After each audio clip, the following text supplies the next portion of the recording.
Johnny, school holidays are over. Back to the normal location. It's good, isn't it? Oh, I survived. Just? Just, yeah. Well, you got a few more Indians than me, you're out, so Got you've done a lot tougher than me. I've got too many Indians. Anyway, episode 8 of the send-off. Missed last week, so there's a bit to have a chat about. Just a bit of club news before we go on, because I know how many people watch this to the end. There's not many of you. The presentation is the 21st of September, Panorama House, and it's between 12 and 4, so watch out for some details of that. I think Sean's going to look after that, but there'll be details on the website. Old Boys Day, 10th of August, and Jeff Williams and Phil Oswald are looking for a bit of help. They are trying to number every first grade player from 1913 to present, so you end up with a club number, I think, is the idea of it. Now, they're having trouble between 1913 and 1960, so if you can help out, email the Old Boys. The email address will come up at the bottom of the screen, so if you want to get in contact, send them, and the Old Boys will pass on the information to Phil and that. So that's what they're up to anyway. If we get any more details on that, we'll let you know too. Johnny, how you been, mate? Yeah, good, mate, yeah. Weren't here for last week? No, I got a late call up to Kembla Grange races, free piss in the members bar, so I had to decline my usual Saturday roll with Bar TV, and yeah. They tried to haul me in there. Yeah, I heard that. They reckon you could have been a late sub, but Bad grammar. lack of equipment. lack of equipment, and I can't pronounce those names. So I just sat over on the hill. It's the first game I've been to in a while. Yeah, It's what's the nice. hill? Yeah, it was slowly getting packed, but they're looking for a big crew for Old Boys Day. You know, it's like There's no home games until then now. yeah, I know. So they should get a real big turnout So for the that. 2009, they're looking for them teams to come, but they're looking for anyone else. You know, I haven't seen Ad Sarge Wilson for a while, or Roddy Tanos. You good to see them boys down there. But yeah, it's as Paul said in an earlier podcast. You know, they do it tough, and they usually finish break even. So if we can help them out on that day and get a big crowd down there, Just goes to show when we're talking about the budget and everything fall through a few weeks ago, that how much of a shoestring it's actually on, and the Old Boys on the Hill, the gate takings, just turning up to the events and everything, how much it does lay the platform for the rest of the year, and gives these guys a chance to compete with these top couple of teams, which are absolutely got a wealth of money thrown at them. So it's good that the Old Boys and that can support the club and ensure that these current crop of players are getting what they need. yeah, I was talking to Paul at the game, and he said that the first 3 weekends they killed it. It was warm and they had a big crowd and that, and then the windy. That one against Dapto Yeah. 2 weeks ago, that was absolutely horrendous. Yeah, so they're looking for a big crew of Old Boys and whoever else turns up on the 10th of August. So hopefully you can help them out, make a good day of it. Roof Righto. Bolt, reckon Roof Bolt will come down for a stint up the Gold Coast? He's a good chance. Yeah? Yeah, he'd be a good chance. Challenge on there, Roof Bolt. Get down. There you go. Bolt, called you out. Get on your cheap flights. Through Dapto first. Yep. Standard game, pretty much. Yeah, look, the conditions were absolutely terrible that day. I walked over for a bit of reserve grade, and I think there was Morgo Rutz and Jace Byrne on the Pat Malone over there, and Homer drinking the cans. And Jace Byrne would have been like a pig in shit. I don't think there was many more that did venture over to the hill that day, but the conditions it was horrendous. It was windy, it was cold. I think there was about 10 people in the grandstand with myself, and look, by the end of it, 10 minutes from full time, I was the only soldier in the grandstand calling the game. There was me and the cameraman left, but it was terrible. It was shocking. But look, through they were too good on that day. They were just relentless up the middle again, which I found was really good. And also Jake Walsh's running game. I don't know if he watches this and knows that we've been into him a little bit about the lack of him taking on the line that we've both Not that we talked don't about. like you. No, We Walsh like is to one of my watch you favourites. play. He's probably my favourite this season. But just the way he took the ball to the line last week was something that we'd seen in the earlier rounds. That in the first few weeks, I had him marked as the Paul McGregor medalist. I thought he was just head and shoulders above everyone else in this competition, and then his running game went off that little bit. And we spoke about it. And look, against Dapto, it was back. Like they didn't know whether he was going to run, kick, pass, or what. And I think that's what on the back end of his forwards going forward, it proved Walshy was. I feel he's back to his best. Yeah, he's playing good actually. The team. That was like that standard game. Wasn't it? Yeah, It was gonna, they were going to get. It was going to be a no matter what teams were going to show up, just the conditions on that day to play rugby league was absolutely horrendous. Like it started with the under 18s. The 18s had a good win over Dapto. Oh yes, and then reserve grade they had a good win, so they got all three grades which up. puts that them day. outright on top. Yeah, Now. which was really good. But look, some of those kicks that they were going up in the middle of the field, and they were going out on that eastern hill on the full, so it was always going to be a battle. It's like Gal's kick a goal. Yeah, that was sensational. I'll put that up. Yeah, it was. I don't think it even made the height of the cross. Nah, well, what about Gal's other one that fell off the tee as it was on his way to place the conversion? And Keep it up, Gal. I love you. So that was 2 weeks ago, and then the washed out game against Corrimal. That's the first game I've been to for a while. Corrimal were on the first half. Yeah, look. And I know they had a bit of tragedy, and that obviously they were probably playing for the coach and the young fella. Yeah. But I thought they really sort of gave Thirroul a bit of a scare. Yeah, The first they half. did in that first half, but you got to. The two tries they did score, they were a little bit lucky tries for Corrimal. Yep. So I'll take that away from the game. But, they stuck it to Thirroul in patches in that first half. They had to come out and do something. Their season's, it's dead and buried now, Corrimal's. They're just playing for a little bit of pride at the moment. And look, Thirroul again, too good on that day. Jake Walsh again was sensational. That early ball that he's given to Callum Tatau and also Wayne Dargan, it's sensational.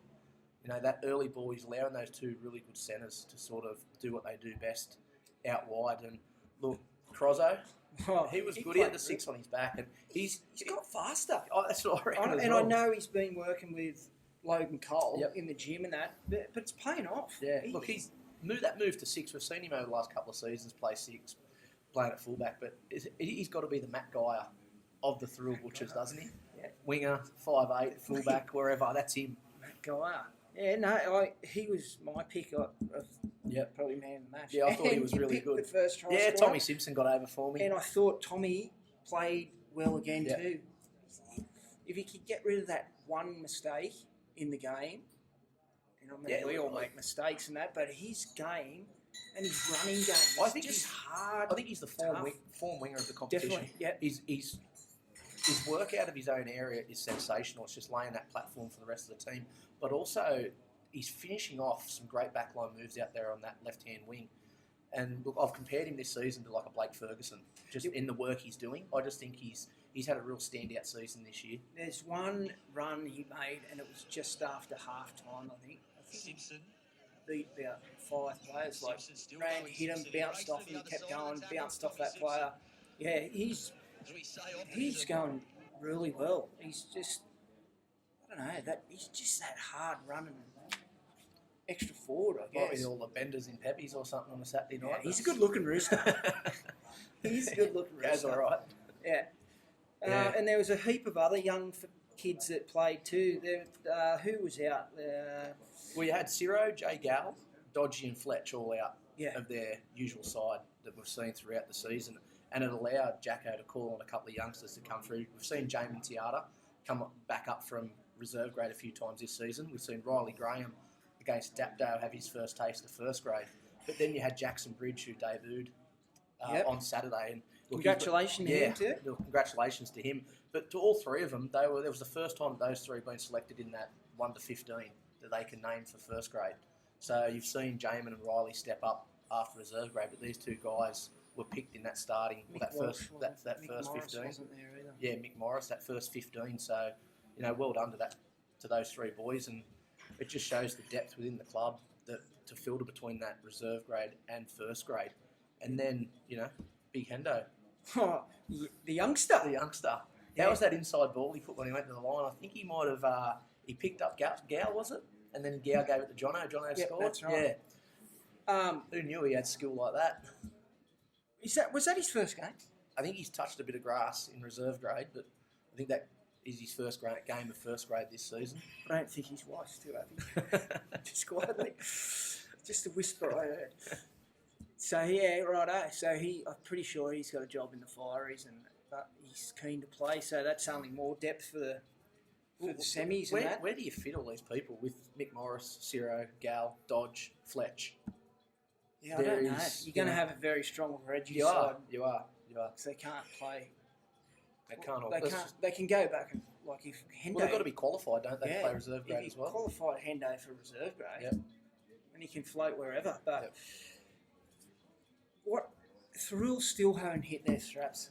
Nah, and that's probably the only downside on the performance against Corrimal the other day was that they still haven't hit that 80% completion rate in both halves that we've spoken to Jacko about earlier on in the year, and that full 80-minute performance.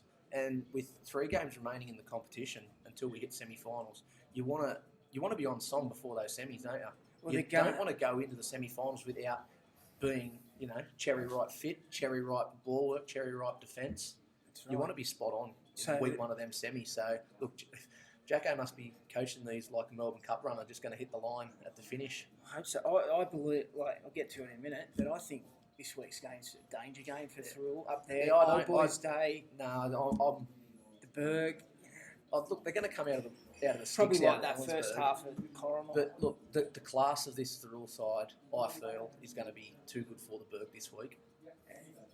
And then the game after is West, and that'll be they need to beat West to get the top 2. Yeah, look, it's this week. I think they've got to get this week out of the way first. Yeah. My honest opinion is that they're going to be too good for Helensburgh this week. I know it's Old Boys Day up the Berg, and you're going to have every burger in the world come down to do what they do best and get pissed up in that grandstand. Yeah, it'll be freezing. It'll be -2. Yeah, take your jumpers, even if it's sunny. Take your jumpers. But look, I think the next few weeks is where we're going to see whereabouts Thrill are, especially against Western in a fortnight's time. Just a few people for Corrimal that I thought were good. The fullback, Eccleston. Jake Eccleston. Yeah, Eccleston, he was at Berkeley, yeah? Yeah, Berkeley last year, and he came over to Corrimal this season as a centre, but with all the injuries that Corrimal have had this year that we all know about, he's had to move into the fullback role. And look, he's probably been, since the injuries to a couple of those key players early in the season, Jake Eccleston's been their go-to man in that back line. And I thought Thomas Maloney played pretty well too. He's a very good player. He's a pretty smart number 7. I've wrapped him a few times this season. If he played on the back end of a really, really dominant forward pack, I think his game could go to another level. Yeah. Corrimal did play well in the first half, but they just didn't have it in the second half. Reserve grade didn't get a game on the weekend? Nah. Corrimal forfeited? Yeah. Yep. Someone was telling me that some of their old boys played and broke their legs or something the week before. But anyway, this week's game, Johnny, Thrill take on the Berg up there, and it's Old Boys Day. What can we expect? Look, traditionally this Northern Derby is always a tough one, but look, I honestly think that Thrill are just going to be too good. It's time for them to kick into gear. I think this will be a great test this week for next week's game against Western Suburbs, which is, look, it's going to be the game of the year so far next week against West. I know West's done Thrill out here first half of the season, but this game against the Berg will just be a warm-up for next week. And look at the team on paper. You lean towards Thrill. I know the Berg got a couple of key players. You got Russ Aiken there playing halfback. You got the McRae boys. You got Corey Willis, Big Lachlan Peachy. There's a bit of talent in that Berg side, but with the likes of Ciro, Jay Gal, and Dodgy and Fletch named in there either. He'll make a comeback this week. He won't miss Old Boys. Well, he has been playing. I've seen him playing, but he's not there. So they'll just same again. Yeah. I wonder if the boys will be back this week. If Mick Morris. Yeah, well, speaking of Jacko the other day, he said that all those names should be back this week. Yeah, so, look, if they get there... Jay Gallagher? Yep. He's back, is he? He's back this week. Is he injured or has he been Not away? sure. I think he's up working, so hopefully he can come back this week and see the rest of the season and also in the semi-finals, because I think he's a big part of Massive. Thrill, and they attack down that side day. to him too. Short balls at the line 1 week. A couple of weeks ago, they short ball and he just went straight over. He's too big. Yeah, so... They'll be too good. I think, look, Jono's going to have a field day around that ruck.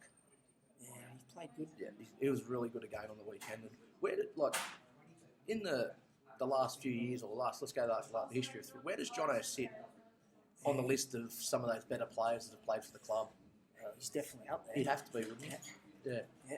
He's like, you had Mark Taylor's and you've got him. Who else was there? Paul Air. That's from the old days. But like he's been so good for the past 10 years for the Butchers, hasn't he? Definitely. And as a leader the last few seasons. Well, he's pretty much what they build their side around him, don't they? Yeah, pretty much. So hopefully he'll stay next. I did ask Paul and he still didn't know if he was playing.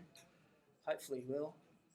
He's too good. I think he'd like to lift that trophy up at Wynn Stadium here on grand final day. Good chance. All right. Just a bit of other stuff. Shoppy, mate. Got some news on Shoppy again. Yeah, he went down and played in the New South Wales Combined Catholic Colleges side in that attempt to make the Australian schoolboys side. Unlucky he missed out. I watched a little bit of the live stream games of that, and I really thought I'm a huge fan of Shoppy. I think he's a very, very talented young footballer, but unlucky not to make the side for the Australian schoolboys. I'm not sure if he just missed out or where he sat on that, but look, from all reports coming out from down there, from a few people I spoke to, was that they tend to feel he was a little bit unlucky to miss out on that Australian schoolboys side. So look, I know that was a goal for Shoppy to make that side this year. I think he played 15s Australian schoolboys back a few years ago. So look, I just has he got another shot, or is this no? That's it. I think that's it for him. So look, he'll go back into that under 20s Dragon side. Hopefully, try and gain a spot there. But look, who knows where Shoppy's going to end up and where he plays. I suppose Jacko will be hoping that he can come back to Thrull and have a game, if not selected, in that Dragons 20s. I don't know if he fits in the first grade. There's so many players. Maybe they need. You have to play him. Maybe he'll go into 18s first, and then. Well, yeah, you still go into that 18 squad. That's where I'd probably play him, and so he's qualified at least. It'd be interesting to see where he's actually tied down within that Dragon system. To see if is he tied down? Well, I don't know if his contract ends up or where he's at, but I know the Dragons have got a bit of a history of letting some good kids go over the years. So maybe we have a chat to him and see where he lies in the next couple of seasons. Yeah. Did you see the try from Tristan Saylor? Yeah, sensational. Really good. Just like his old man. Anything else, mate? No, I'm all good, mate. What That's about you? about it. No, nothing. Old boys raffle. That's just me on there this week. Come down and say hello to me. Johnny might turn up for a couple of sherbets. Might rock up. Yeah. So this week's game's at Helensburgh Saturday. That's the live streamer as well for Bar TV. You commentating? Yes, me and Mitch Jennings are up there on Saturday to do the He's game. in a bit, Mitch Jennings. Yeah. About not being there. Yeah, look there. Wow. Yeah. So, all right. So that's live stream. Well, that's me. I'm at work. So, perfect. God, I love Rex Bannerman. Good work, Rex. Now you just got to get him to do the live stream for the last game, for the old boys game. Yeah, there should be a good crowd there. So, but just remember them dates. Presentations, 21st of September. Old Boys Day is the 10th of August. So, and see you at the game. Boys will need a bit of support up there. There'll be some heckling coming from that grandstand anyway, or the clubhouse. All right, thanks for listening, watching. See you next week.